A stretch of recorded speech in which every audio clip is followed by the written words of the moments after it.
The two most important pieces of writing advice I have ever received, I received during this program. The first one, I don't remember who told me it because it was repeated by several people, which was to write a piece from start to finish before doing any of the editing. And that's been extraordinarily helpful for me.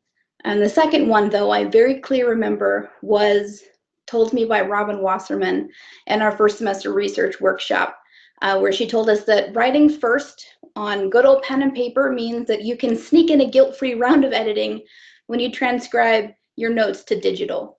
And I've carried this knowledge very closely, and everything I've written since has started its life on paper, including this speech. And I have to be honest with you, writing this speech this week after this past year, it was an adventure.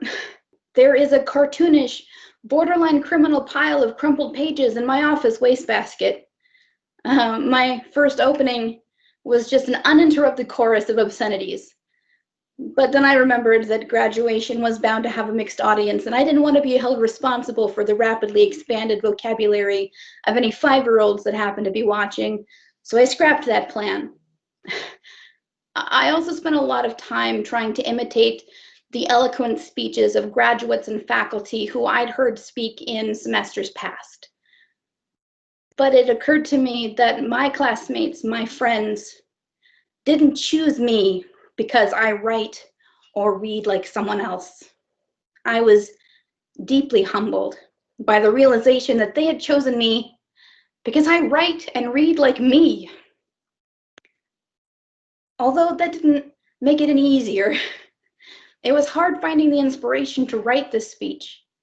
I mean, not as hard as finding the inspiration to write a thesis in 2020, I suppose, which every single person graduating today did. Every person honored today somehow managed to write 150 to 300 pages of creative raw material, despite this being the most crushing time to be an artist, trying to wring an ounce of passion and beauty from this world like so much water from a calcified sponge. And that realization was what brought me the words. You inspire me. We inspire me. Guys, look at what we did. We conquered the world today. We looked around us at this planet on fire and we pushed back. Are you kidding me? And I don't know how many of the new cohort are watching, but I thought about you too. You don't know me from Adam, but you are freaking legends to me, and I need you to know that.